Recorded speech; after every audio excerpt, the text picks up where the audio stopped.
Good afternoon and welcome to all those joining us in the gallery and also online for the council meeting of May the 25th, 2026. Agenda item 1 is the acknowledgement of country, and Councillor Hall has volunteered to read that. Thank you. Wodonga Council acknowledges Aboriginal and Torres Strait Islander people as custodians across various lands. We pay our respect to ancestors, elders and young people and recognise their continuous connections to lands, waters and communities. Thank you. Thank you very much, Councillor Hall. Agenda item 2 is apologies, request for leave of absence and request to attend by electronic means, and there are none known at this time. Agenda item 3 is the Good Governance Pledge, and Councillor Quilty has volunteered to read that. Thank you, Mr. Mayor. Good Governance Pledge. Wodonga councillors have committed to 1. Undertake the duties of the office of councillor in the best interests of the municipal community. 2. Abide by the Model Councillor Code of Conduct and uphold the standards of conduct set out in the Model Councillor Code of Conduct. And 3. Faithfully and impartially carry out and exercise the functions, powers, authorities and discretions vested in the office of councillor under the Local Government Act 2020 and any other act to the best of their skill and judgment. Thank you, Councillor Quilty. Agenda item 4 is declaration by councillors of any conflict of interest. Are there any conflicts? Declarations? Councillor Quilty? I'll be declaring general conflict when we get to item 15.3, which will be in closed session. Thank you, Councillor Quilty. Any others? CEO? Thank you, Mr. Mayor. I have a material conflict of interest for item 15.2, independent professional advisor for CEO employee and remuneration procurement. We leave the meeting for that section. Thank you, CEO. Any other conflicts, declarations? If not, I'll move to agenda item 5, which is the confirmation of minutes from the previous meeting. There is a recommendation there before us, so I'll move on. Councillor Hall and a seconder. Councillor Quilty, all those in favour? That's carried unanimously. Thank you.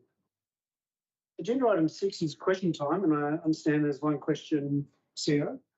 Thank you, Mr. Mayor. We've just received a question, and it's from Marlene Pierce. And her question is, can you explain why the green space at Junction Place cannot be a permanent fixture, considering it is so well used by the community?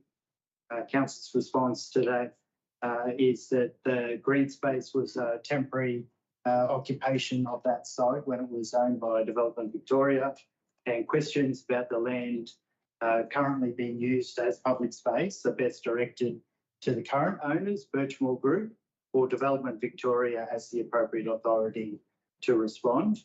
As Wodonga is the responsible authority for assessing any permits on the site, it is important that council does not comment or say anything on the application that is currently being lodged with council for the site. Thank you, Mr. Mayor. Thank you, CEO. Agenda item 7 is petitions, and I understand there are none. And agenda item 8, delegated reports, and likewise none, which then leads us into the body of tonight's meeting. Agenda item 9. Item 9.1 is Anzac Parade pedestrian crossing.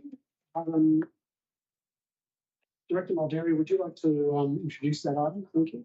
Yes, thank you, Matt.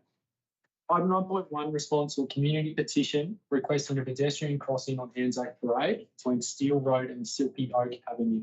The matter was previously considered by council at its meeting of February 24, 2025, at which council resolved that further investigation and technical assessment be undertaken. The report outlines the findings of that assessment, present options for council's consideration. The recommendation for council is to consider funding for further design, assessment and approval activities for a signalised pedestrian crossing as part of the 27-28 budget process. Thank you, Mayor. Thank you very much, Director Mulderry. Councillor Cowan, would you like to move? Yes, thanks. I'd like to move the recommendation, Mr. Mayor. Thank you very much. Do I have a seconder as recommended? Seconder. For the purpose of debate, I'll second. Councillor Cowan is the mover, Councillor Aldridge as a seconder. I'm going to move to Councillor Cowan to speak to the question. Thank you. Thank you, Mr Mayor. I support the officer recommendation to undertake further design, assessment and approval work regarding pedestrian crossing requirements on Anzac Parade. We have a growing residential area on one side of the road, schools and retail services on the other, along with a shared path that encourages walking, cycling and active transport. Council received a petition with 70 signatories calling for a safe crossing in February 2025. I have also undertaken some independent consultation, and while I've received mixed feedback from residents, some strongly support improvements, citing concerns particularly for children walking to school, cyclists, families and other people accessing local retailers and services. Others have also raised legitimate concerns regarding the cost estimate and ensuring that the investment demonstrates value for money. And I think both perspectives matter in this instance. The estimated construction cost has generated discussion in the community, and I believe major infrastructure discussion should be supported by robust evidence, design work and appropriate assessments of the option. In fact, I would really welcome further engagement with residents, schools and businesses and other stakeholders to better understand the movement patterns, safety concerns and community priorities before future decisions are made. And if that would help this recommendation to get through, I would consider that as an amendment.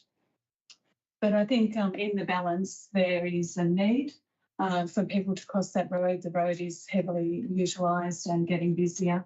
And since the receipt of the petition, more people are expressing their concern about the use of crossing that road. Thank you, Councillor Cowan. No, Councillor Aldridge was for the purpose of debate, but would you like to speak to it? Thank you, Mr Mayor. I really appreciate the residents who brought this issue forward because it's clear that the concerns are genuine. I can absolutely understand why people feel uneasy trying to cross Anzac Parade, particularly with the traffic volumes, the speed of vehicles through that area and the proximity to the bus stop and homemaker centre. But at the same time, I do think we need to carefully weigh up the scale of the investment being proposed. A signalised crossing at an estimated cost of around $700,000 is a significant amount of money.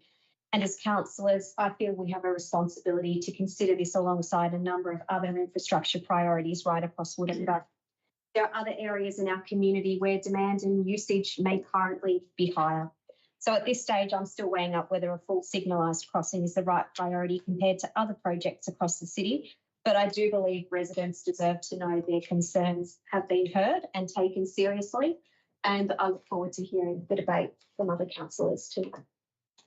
Thank you, Councillor Aldridge. Other councillors?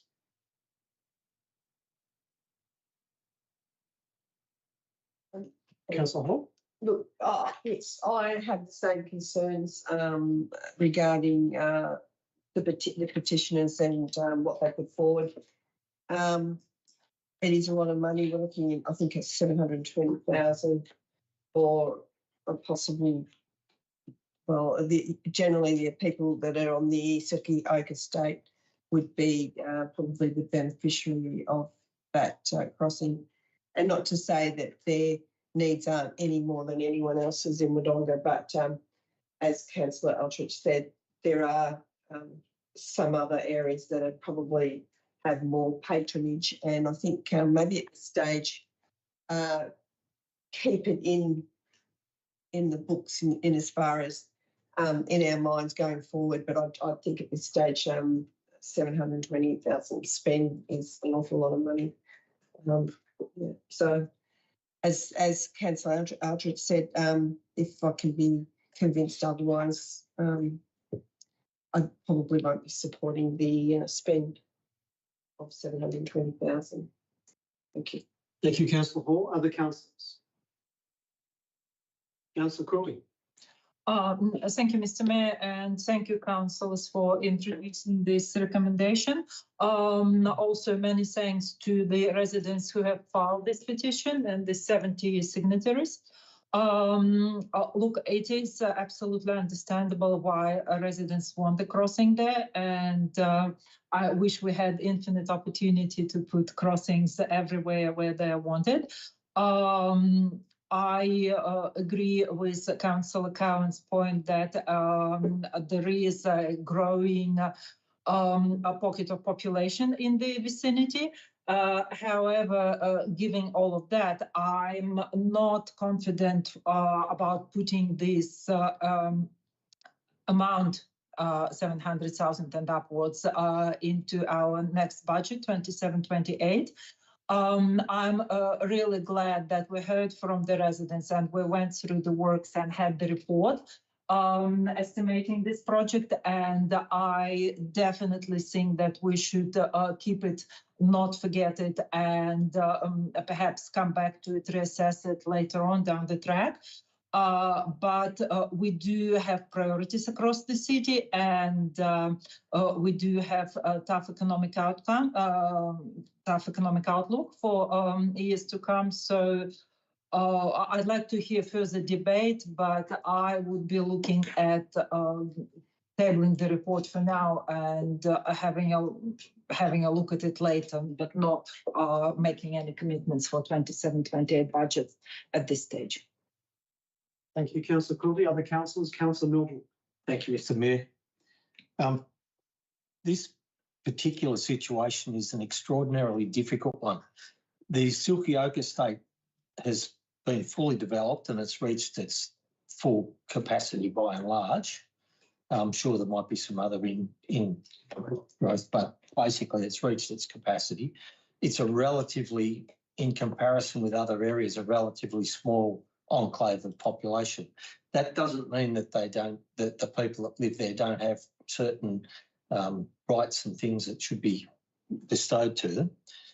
The difficulty we face is the whole length of Anzac Parade, Thomas Mitchell Drive, has, in round numbers, the same sort of traffic volumes and same sort of traffic movements. And there are people that need to get from one side to the other. There are school kids that need to get from one side to the other. We've got one children's school crossing on the whole length of that road. So in that context, if kids are, we must be expecting kids to walk down, almost the full length of Thomas Mitchell Drive to get to the school crossing or find an alternative. The other bit that complicates this even more is this section of our community that's wanting a crossing is relatively small and is separated from the other parts of our growing community, which is on the east side of the Bandiana Link, which would mean you would have to have two crossings installed within probably, I'm guessing, around 200 metres, which that's starting to get a little bit costly and it's starting to get a little bit disruptive to traffic flows on probably, well, certainly one of the most important major arterial traffic routes in our city. Take it to the next step and we look at what will eventually happen with the Bandiana Link Road Anzac Parade roundabout. It will eventually be traffic signals, and when that happens, we will get two crossing points, one on each side of that intersection, which will solve the problem. But it's the case is how long it takes before we get to that point. It will happen eventually because the volume of traffic is clearly going to push it to that point. So when that happens on each side of that intersection, we get pedestrian crossings as a part of the traffic lights. So from that point of view, Mr. Mayor, I don't think we can make this a priority at this point in time. Thank you. Thanks, Councillor Mildren. Councillor Knight. I was just reading through the report there, and it's weekday average of approximately 68 pedestrians crossing. Movements counted between 7 a.m. and 7 p.m. That's not many crossings for $700,000, and I do believe that there would be more benefiting areas at this point in time. There also has been no history of pedestrian crashes.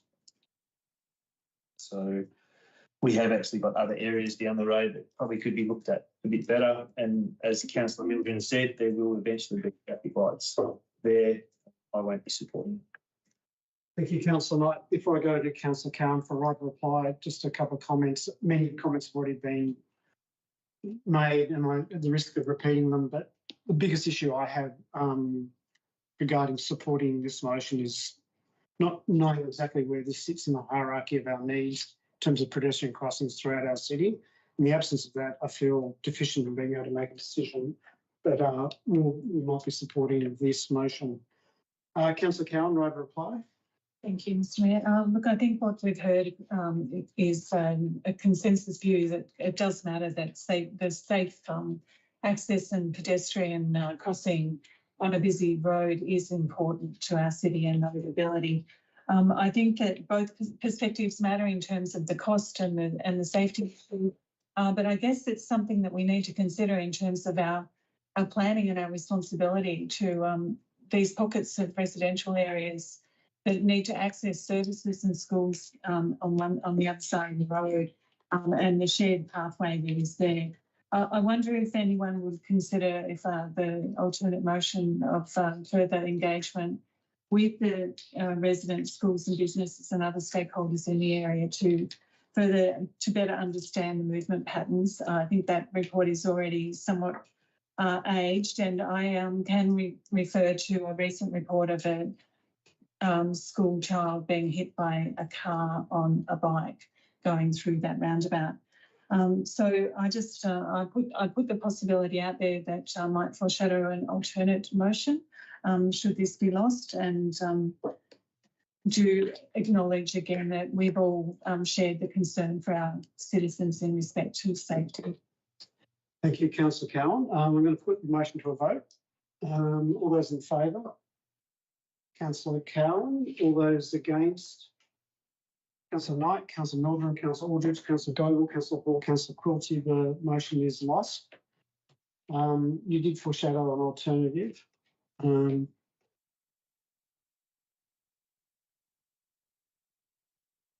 So It's not in conflict, I don't believe. did you want to read it out just for clarity and to ensure that it's not in conflict? Councillor Cowan. That council consider further engagement with residents, schools, businesses and other stakeholders to better understand movement patterns, safety concerns and community priorities before future decisions are made. Thank you, Councillor Cowan. Do I have a seconder?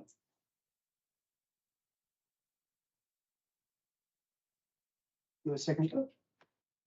That lapses. So Can I ask a question? yes, you can ask a question. Councillor Cowan, and perhaps others can, maybe officers can help out. According to the report, we already have done some assessment of traffic in the area, and councillors individually also have feedback from the community.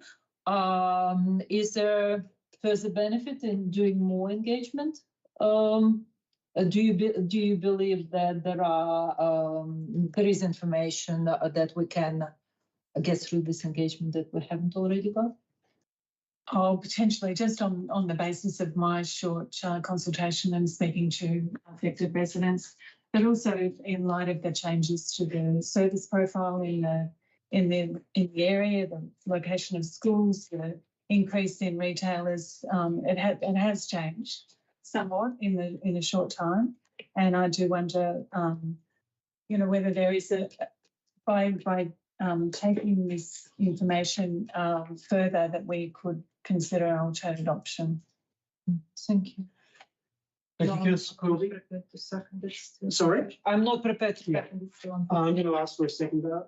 In the absence of a seconder, that motion is lapsed. We have been provided with an alternative.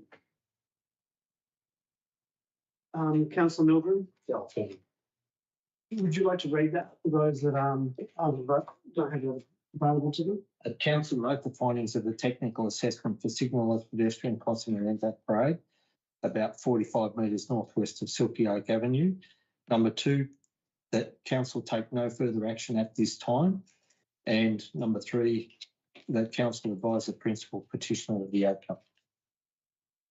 Thank you, Councillor Milburn, for moving that. Do we have a seconder? Councillor Quilty. Councillor Milburn, would you like to speak to that as a mover? Thank you, Mr Mayor.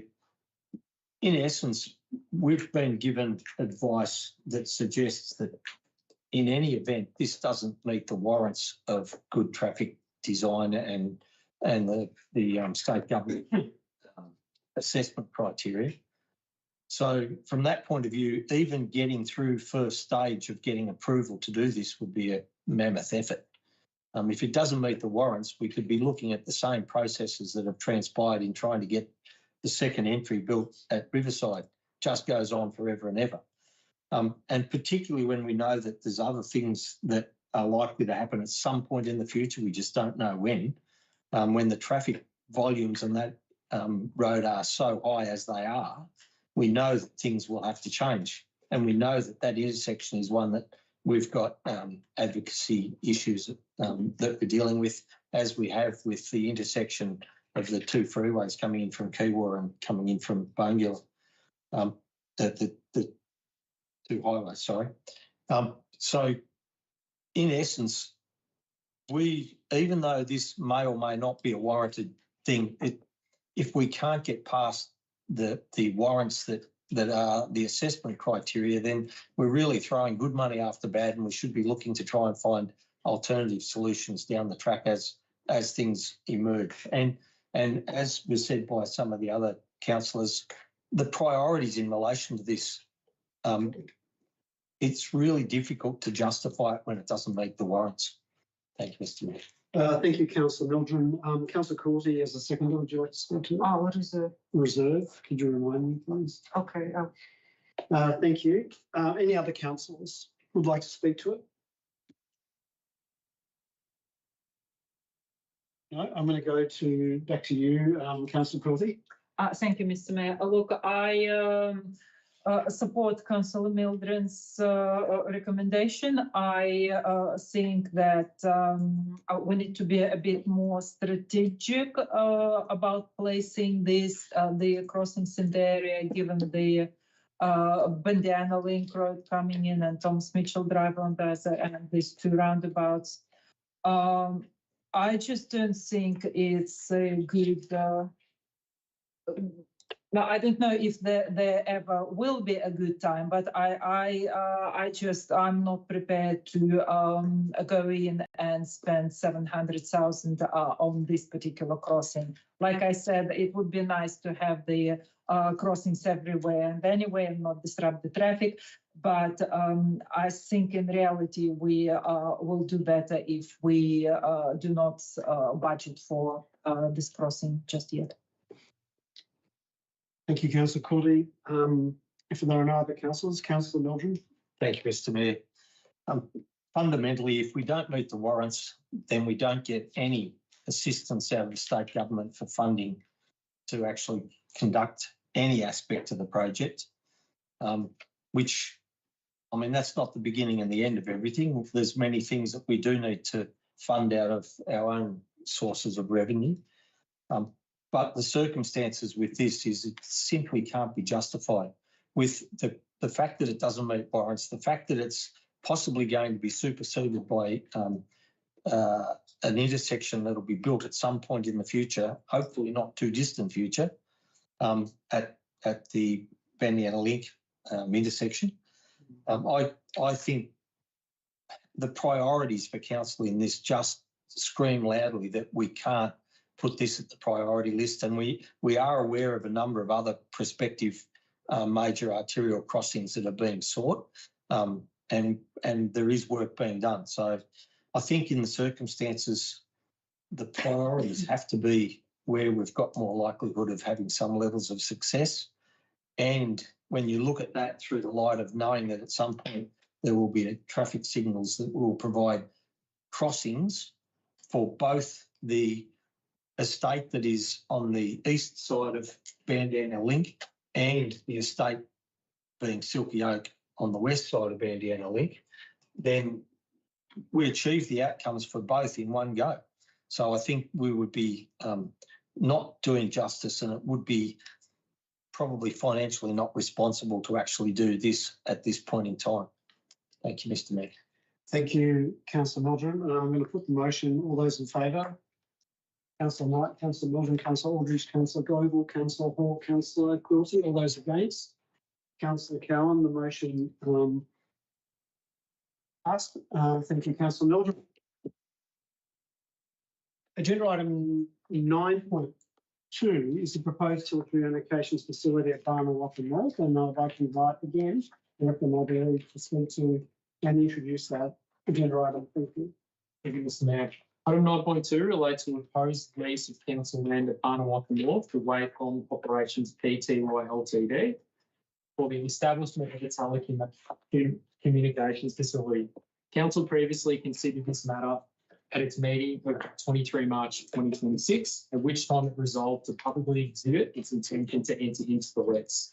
The report outlines the public exhibition process undertaken, the submissions received, and the basis on which officers recommend proceeding with the lease. The recommendation for council is to enter the lease and authorises the Chief Executive Officer to undertake all necessary administrative processes. Thank you, Mayor. Thank you, Director Mulderry. There is a recommendation there before us. We need to move that. Councillor Cowan is the mover and a seconder. Councillor Knight, thank you, Councillor Knight. Councillor Cowan, would you like to speak? Just as as per the recommendation, there were 2 submissions and one seeking further information and no follow-up.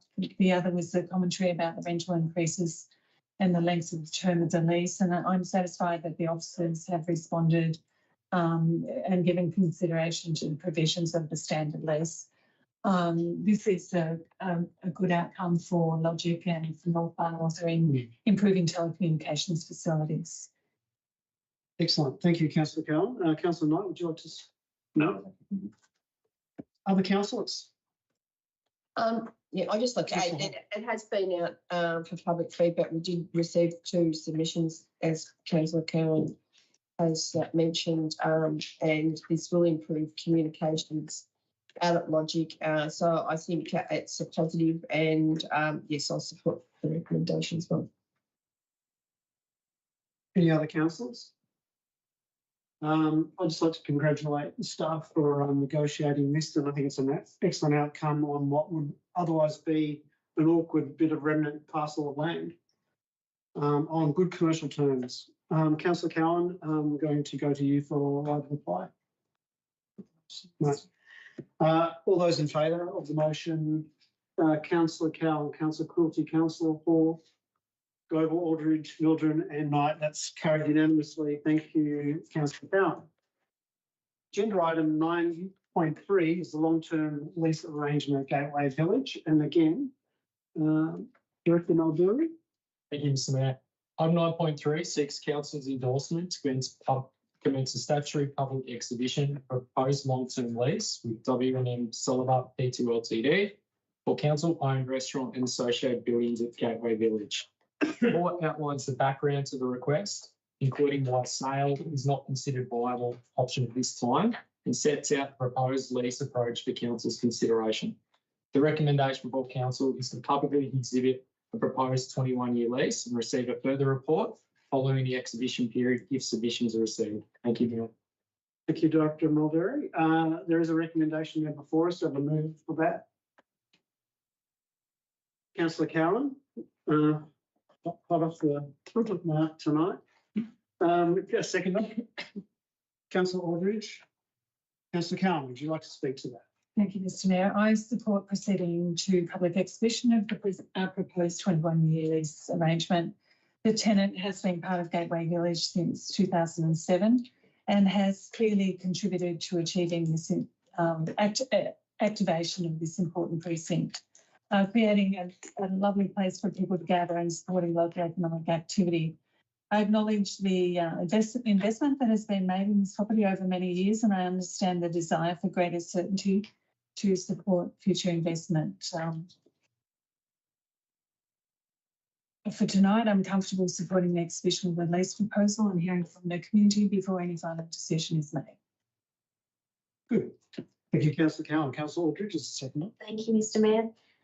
This particular business has been part of Gateway Village for a long time, and they've clearly invested a lot to the site and the precinct over the years. And I can understand why they're looking for some longer term certainty before continuing to invest further. And I think a 21-year lease provides that for them. At the same time, I do think it's important that council keeps an open mind about the longer term future of Gateway Village. While the current master plan is still relatively new, I still support future conversations around reviewing the precinct and even exploring selling assets could form part of that discussion down the track. For now, though, I think this is a sensible approach that supports a long-standing local business. Thank you. Thank you, Councillor Aldridge. Other councillors? Councillor Hall. Yeah, so I assume that there was discussions, maybe with the leasing. The fact is, when a business is wanting to invest into the business, and that being that of a physical nature, it's I think there's an expectation that they have a lease that is of a length of time.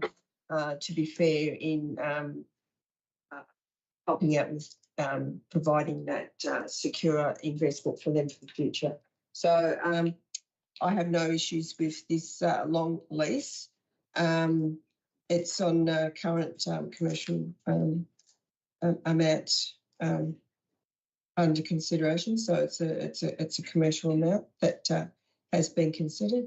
And I do look forward to any feedback that we may get from it. But I think it's been a great business to have at Gateway, and I think it's important that council, acknowledges that and allows for the lessee to be able to invest in that building without all the equipment that he needs in that building for his future,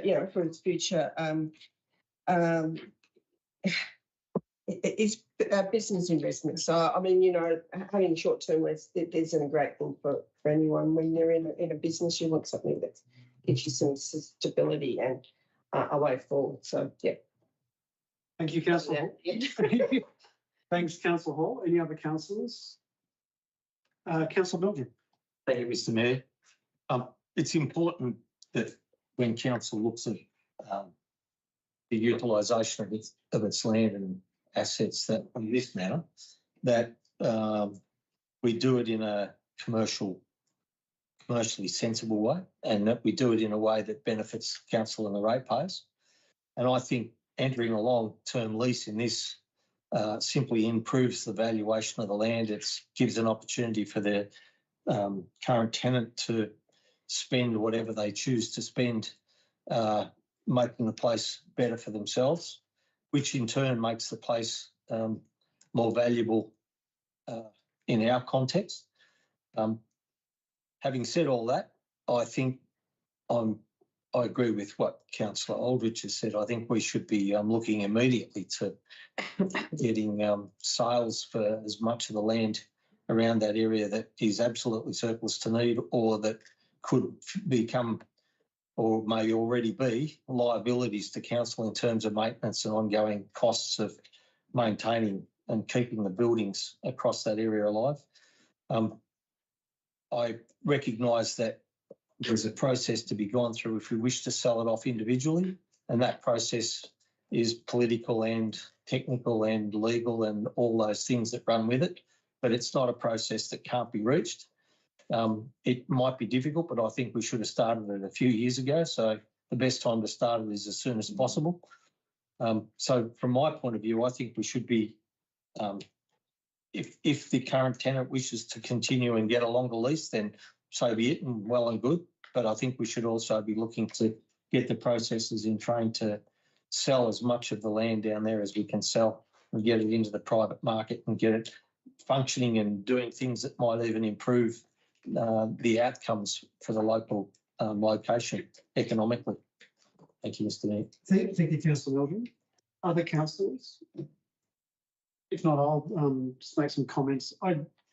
I generally see this recommendation and the possibility of entering into a 21-year lease with the tenant as being a win-win, both for the City of Wodonga but also the tenant. To Councillor Hall's point, giving the business and the tenant the security of tenure and the certainty to invest in their business, and a win for Wodonga Council in that particular tenant who's been there for 19 years, has done an outstanding job activating the precinct. I'll be supporting the motion. I'm going to go to Councillor Cowan for a right reply. Thank you, Mr. Mayor. This public exhibition period reflects the desire of the tenant for greater certainty to support the future investment that is intended there. This is a strategic council-owned asset acquired by council in around 2015, located in one of our more important community and riverfront precincts. I think if there was ever to be a consideration of a future sale, I believe that would warrant significant community involvement and careful strategic consideration. But nonetheless, it's important to put it out for the public exhibition period and give the community an opportunity to get back into our process. Thank you, Councillor Cowan. We'll put the motion to a vote. All those in favour? Councillor Cowan, Councillor Quilty, Councillor Hall, Councillor Aldridge, Councillor Nugent and Knight. That's unanimous. The motion is carried. Thank you, Councillor Cowan. Excellent. We've got the director with a monopoly on agenda items tonight. Agenda item 9.4, road names, Wattle Glen, stage 4. I'm going to invite Director Mulderry to speak to that item. Mr Mayor, item 9.4 seeks council's endorsement of 7 proposed road names for the new residential subdivision of Wattle Glen, stage 4 in Wodonga. The report outlines proposed names, confirms are consistent with the established naming team for the estate, and notes that they meet the relevant requirements. The recommendation for council is to endorse proposed names and forward the resolution to the Register of Geographic Names for approval and gazetting. Thank you, Mr Mayor. Thank you, Director Mulderry. There is a recommendation there before us. Councillor Aldridge? Thank you, Mr Mayor. I'd like to move an alternate motion. Yes. Alternative number 2. Would you mind reading that, Councillor Aldridge, please? Those who may not have access to that. That council adopts the following proposed names for the new residential subdivision at Wattle Glen: Bulbine, Hovia, Sugarwood, Insulair, Vanilla Lily, Hotbush. 2, that council does not endorse the proposed name of Carex for the new residential subdivision at Wattle Glen and requests an alternative suggestion come back to council for consideration. 3, this resolution be forwarded to the Registrar of Geographic Names for approval and to undertake the formal gazettal procedure. Thank you, Councillor Aldridge, is the mover of alternative number 2. Do I have a seconder? Councillor Knight, the seconder. Councillor Aldridge, would you like to speak to? Thank you. I really appreciate that officers met with the developer after our briefing and came back with some different options from the recommendation. I think names like Joyweed and Parrot Pea were likely to raise eyebrows in the community, but I still have one name of concern, and that's Carex. Even though it's not an official road name, a lot of residents and visitors to Wodonga know Carex as the track on Federation Hill. If you Google Carex Wodonga, that's what pops up straight away. And I know emergency services work off registered road names, but I can't help thinking about the real life what ifs. If someone's up on Fed Hill and has a fall or gets bitten by a snake and someone reports it as being on Carex, and the dispatcher hears that word and doesn't assume the truck's at the street instead, I just worry about that split moment of confusion. It's probably unlikely, but for me, it doesn't feel worth the risk when it would be easy to pick another name that doesn't create the overlap. Everything else on the list I'm okay with, but honestly, this whole discussion really shows why we need the Place Names Committee back up and running. We supported that months ago, and having that group back will give developers more variety and a better process rather than defaulting to native plants every single time. So for me, I just like to see Carex swapped out for something else. The rest I'm happy to support. Thank you. Thank you, Councillor Aldridge. Councillor Knight, would you like to speak? Reserve, thank you. Reserve. Other councillors? Councillor Hall. Yeah, I'm happy to support that. Confusion can be a real issue with our emergency services. So to take any of that, take that out of the system makes sense. And it's not a huge issue to have to start taking out and come back with another one. Yes, I agree. Some of the names when we first received them did raise the eyebrow, but having said that, I agree, need to get the committee up and running. And I know from my experience on the committee, we do go through all of this and whilst it does form another layer, it does make it a lot easier when it comes back up to council because you know that the committee has gone through all of those aspects. Yes, I'm happy to support that. Thank you, councillor Hall. Other councillors? Councillor Quilty? Thank you. Look, I absolutely support the proposal of changing the names Parrot, Pea and Joyweed to Insula and Sugarwood. And I think that the concern about parrots is very valid, and really picking another name straight off rather than risking an emergency, however likely it may be, is a much better idea. I would really like to know the process by which the developers originally came up with a list of names.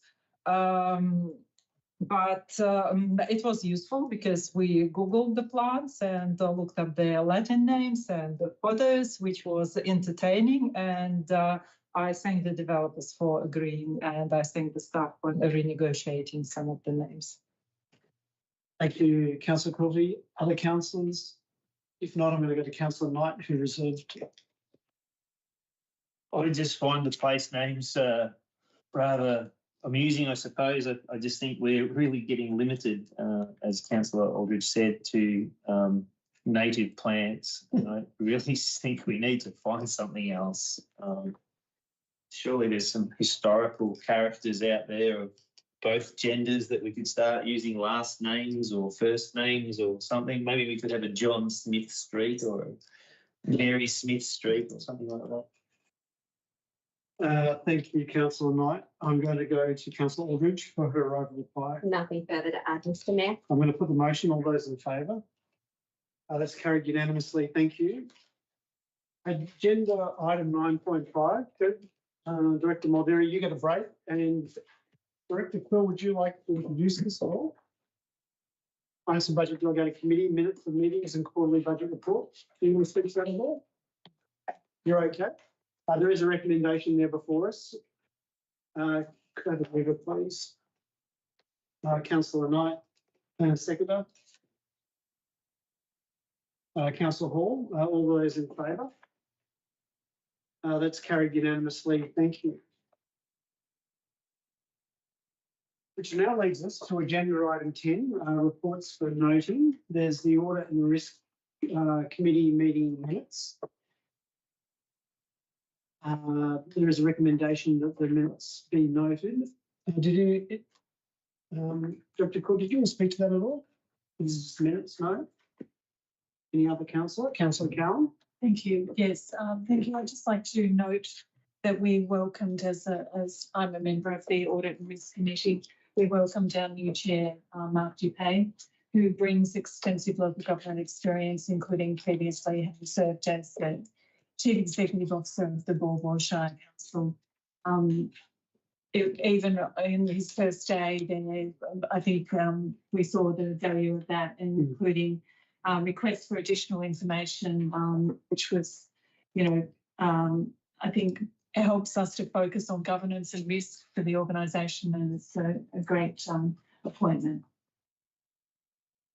Yeah, thank you, Councillor Cowan. I'd like to echo those comments. I think Mr. Dupay is an outstanding appointment of independent chair of the Audit and Risk Committee meeting. Councillor Quilty. Thank you, Mr. Mayor. Look, I unfortunately missed that Audit and Risk Committee meeting due to my leave. I would like to point out one thing, and I stand to be corrected. I think the date was changed to 13th of March from originally 12th of March, and the meeting was held on the 13th of March, according to my calendar. So it's a minor correction, but Let's have that confirmed before we go to the recommendation, which states the 12th. It was the 12th. I think potentially, Councillor Quilty, you're referring to the most recent meeting that happened in May, where we did have those dates. Sorry, my mistake. Those minutes, whilst they have been circulated to the chair and the committee members, there hasn't been a motion through the committee to adopt them, and they haven't come before council yet. Officer Quill, and now we share this common mistake of mixing up March and May. I note that this is only for noting, but do have a mover for this recommendation. Councillor Knight, and seconded Councillor Cow, and all those in favour. It's carried unanimously. Thank you very much. Agenda item 11, reports for information, is a record of councillor meetings. It's for information only. Any comments, questions on that? If not, I'm going to move to 11.2, which is the decisions register. Councillor Mildred, you've got a question or comment on 11.2? Thank you, Mr Mayor. Just a bit of a Dorothy Dixon to the CEO. I'd like to get a bit more information about where the Jacob Group of companies matter is up to. It's been some considerable amount of time since those resolutions, or that resolution was put in place. Could you just pause for a moment?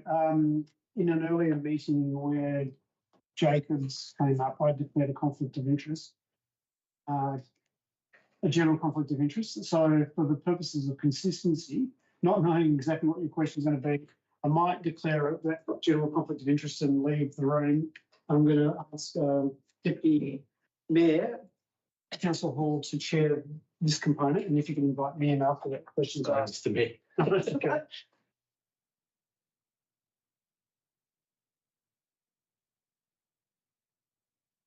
Yes, so to reply. Thank you. I'll refer to Director Muldeary. Okay. Deputy Mayor, councils are previously briefed on this matter in July 2025. Since that time, council officers continued discussions with the planning consultant acting on behalf of the Jacob Group regarding the potential for a component-led planning scheme amendment affecting the residentially zoned land fronting Melrose Drive in association with the Melbourne Road dealership operations. Officers was advised that any planning scheme amendment proposal would need to be supported by an appropriate strategic justification, supporting documentation, and will be assessed in the amendment process. No planning scheme amendment application has been lodged with council at this stage. Should the proponent wish to proceed, the next step would be preparation and submission of a formal amendment request for council consideration. Given the commercial nature of the discussions, being the proponent and affected landholders, it is appropriate that council not disclose or speculate on matters that may be confidential to those parties. Thank you, Tony Muldeary. Councillor Wilton, would you like to Just to, ask a further question? yes, thank you. It seems the original resolution was that the council would undertake strategic planning. Is that now not happening? So, through the chair, if I may, Councillor Mildred, in your time when you weren't on council, we did have some briefings on the matter of how that strategic work had advanced. So maybe given your term back on council, we provide some update about that strategic work. Okay, thank you. Thank you. We'll bring the mayor back.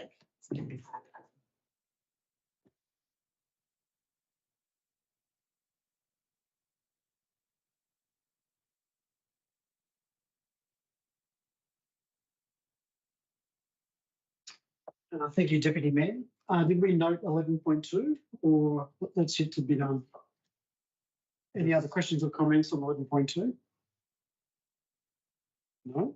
Then it's for information only. Thank you. 11.3 is the Audit and Risk Mid-Year Report 25-26. Again, for information only. Any questions or comments on that?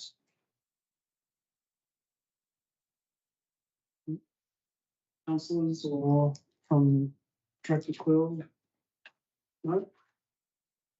Then I'm going to move to agenda item 12, which is notice of motion. There are none, which now leads us to general business. Agenda item 13. Are there any items of general business? Councillor Cowan. Thank you, Mr Mayor. I'd just like to congratulate the staff and thank our wonderful volunteers that turned up. You go. Okay, we Not often to do that, but yeah, so I'll just echo your comments. we had a wonderful night of sharing wonderful stories of generosity and care with across our city of people who selflessly provide their time and effort towards volunteering, making the cogs turn in Wodonga to make it a better place to live. And we had 4 categories that night, and each one of them were incredibly deserving. I think the Brian Watson Wodonga Individual of the Year award went to Julie Hind, the president of Wodonga Urban Land Care Network, and she receives $1,000 to pass on to her charity of choice. Brian Watson was there. He is indomitable. He is an extraordinary example of leadership and generosity of service to our community. And I think I was deeply humbled by the stories of the people that were nominated but didn't win, that didn't share the spotlight, but definitely deserve our praise and recognition. So I want to thank everyone who played a part in that. It was a lovely night. Definitely filled my cup and makes me proud to live in Wodonga. Thank you, Councillor Cowan. If I could just add to your excellent summary of the night, and it was an outstanding night. Just under that individual award, I think there were over 15 nominees. And it just made you feel incredibly fortunate that Wodonga's got that many people volunteering. But just the other awards, the Teams Award went to the Community Accessibility Wodonga, and the 2 cities, 1 community to K-Pulse, and a Merrill Award to Repair Cafe. So congratulations to all those involved and to the nominees that weren't awarded. But as someone who participated in the scoring, it was incredibly difficult and very, very close with many of them. Anything else on the general business? If not, then we'll move to urgent business, and there is none. Which then leads us into confidential business, and there is a recommendation that the meeting be closed to members of the public in order to consider matters in section 3, subsection 1 of the Local Government Act 2020. The meeting be adjourned for 2 minutes to allow the public to leave the chamber. Thank you. Might see you tomorrow. Quick meeting for you. What? Really nice. So the rest of it is what we're probably nearly on. Yeah.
17.2 is to adopt the camera recommendations. I could have a mover for that. Councillor Knight and the second, Councillor Hall. All those in favour? Thank you. That's carried unanimously, which now leads us to 17.3, which is the public release of information. And I'm going to get Director Krill to read the public release of information for 15.2, and I'll get the CEO to read that for 15.3. Thank you. So, Mr. Mayor, in relation to 15.2, the appointment of an independent advisor to the CEO and Remuneration Committee, the public recommendation is council appoint TMS Consulting, subject to mutual agreement on price, and consultant as an independent advisor to the Chief Executive Officer Employment and Remuneration Advisory Committee for a period of 3 years from 26 May 2026. Thank you, Director Quill. CEO. Thank you, Mr. Mayor. Item 15.3, opportunity site 200 Baranduda Boulevard, expressions of interest assessment. Council's public resolution on that matter is that the council notes the two proposals received in response to council's expression of interest dated the 27th of February 2026 for the sale and development of the opportunity site. And two, the council authorises the Chief Executive Officer to conduct a negotiation process with Birchmore Group Proprietary Limited in respect of its proposal to further develop the proposal and to document the key terms of the sale of land in a terms sheet for further consideration by council. Thank you, CEO. Which now leads us to agenda item 17.4. The chairperson to close the meeting. I'd like to declare the meeting closed at 7:53 p.m. Thank you, councillors and staff, and thank you for those joining us online.